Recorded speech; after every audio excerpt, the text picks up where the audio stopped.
ಲಂಚವನ್ನು ಪ್ರಾಮಾಣಿಕವಾಗಿ ಹಂಚ್ಕೊಳ್ತೀವಿ ಅಂಥೇಳಿ ಪ್ರಮಾಣ ವಚನ ತೊಗೊಂಡ್ಬಿಟ್ಟಿದ್ದಾರೆ ಗಂಗಾ ಜಲದ ಮೇಲೆ ಆಣೆ ಮಾಡಿಕೊಂಡು. ನೋಡಿ ಎಂಥ ಪ್ರಮಾಣ ವಚನ, ಎಂಥ ಲಂಚ, ಏನು ಕತೆ.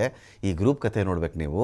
ಲಂಚವನ್ನು ಪ್ರಾಮಾಣಿಕವಾಗಿ ಹಂಚ್ಕೊಳ್ತೀವಿ ಅಂಥೇಳಿ ಗಂಗಾ ಜಲದ ಮೇಲೆ ಪ್ರಮಾಣ ವಚನ ಮಾಡಿದ್ದಾರೆ ಇವರು. ಗಂಗೆ ಎಷ್ಟು ಪವಿತ್ರ, ಇವರು ತಗೊಳ್ತಿರ್ತಕ್ಕಂಥ ಲಂಚ ಎಂಥ ಭ್ರಷ್ಟಾಚಾರ. ಅದು ಪಾಲಿಕೆ ಮೆಂಬರ್ಸು ಎಲ್ಲಿ ಉತ್ತರ ಪ್ರದೇಶದ ಶಹಜಾನ್ಪುರ ಪಾಲಿಕೆ ಸದಸ್ಯರು ಏನು ಮಾಡಿದ್ದಾರೆ, ಎಲ್ಲರೂ ಇವ್ರು ಏನು ಕುಡಿದಿದ್ರು ಅವಾಗ ನಮಗೆ ಗೊತ್ತಿಲ್ಲ, ಎಲ್ಲರೂ ಪ್ರಮಾಣ ವಚನ ಮಾಡಿಬಿಟ್ರು ಪಾಲಿಕೆ ಸದಸ್ಯರುಗಳು. ನೋಡಪ್ಪ ನಮ್ಮ ಲಂಚ ಬರುತ್ತಲ್ಲ ಎಲ್ಲ ಸಮಾನವಾಗಿ ಹಂಚ್ಕೊಳ್ಬೇಕು ನಾವು, ಬನ್ನಿ ಎಲ್ಲರೂ ಆಣೆ ಮಾಡೋಣ ಅಂಥೇಳಿ ಗಂಗಾ ಜಲದ ಮೇಲೆ ಆಣೆ ಮಾಡೇ ಬಿಟ್ರು ಇವರು.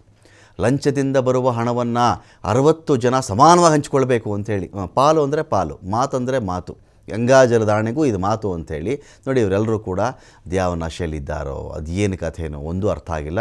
ಉತ್ತರ ಪ್ರದೇಶದಲ್ಲಿ ಪಾಲಿಕೆಯ 60 ಸದಸ್ಯರು, 60 ರೂಪಾಯಿ ಬಂದರೆ ತಲಾ ಒಬ್ಬೊಬ್ಬರಿಗೆ 1 ರೂಪಾಯಿ, 60,000 ಬಂದರೆ ತಲಾ ಒಬ್ಬೊಬ್ಬರಿಗೆ 1,000 ರೂಪಾಯಿ, ಈ ಥರ ಸಮಾನವಾಗಿ ಹಂಚ್ಕೊಳ್ಬೇಕು ನಾವು ಅಂಥೇಳಿ ಈ ಪಾಲಿಕೆ ಸದಸ್ಯರು ಈ ಥರ ಪ್ರಮಾಣ ವಚನ ಮಾಡಿರೋದು. ಇದು ಸಾರ್ವಜನಿಕ ವಲಯದಲ್ಲಿ ಇಡೀ ನಗರ ಪಾಲಿಕೆಯನ್ನೇ ಸೂಪರ್ ಸೀಡ್ ಮಾಡಿ ಬಿಸಾಕ್ಬಿಡ್ಬೇಕು ಇವರು.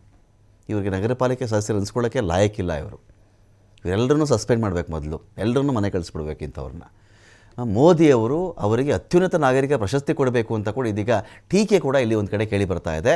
ಸಾರ್ವಜನಿಕ ವಲಯದಲ್ಲಿ ಇದಕ್ಕೆ ಛೀಮಾರಿ ಹಾಕ್ತಾ ಇದ್ದಾರೆ.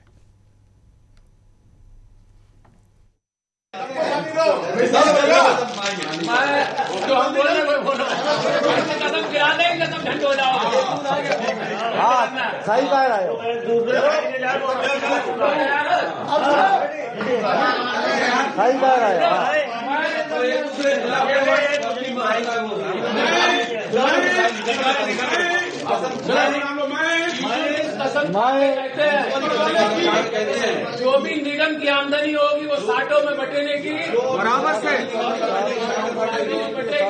और हम जितने लोग हैं, हमारे जो ग्रुप के लोग हैं, और इन पे अगर जो किसी पे आँच आती है तो सब इकट्ठे होंगे हमेशा हमेशा।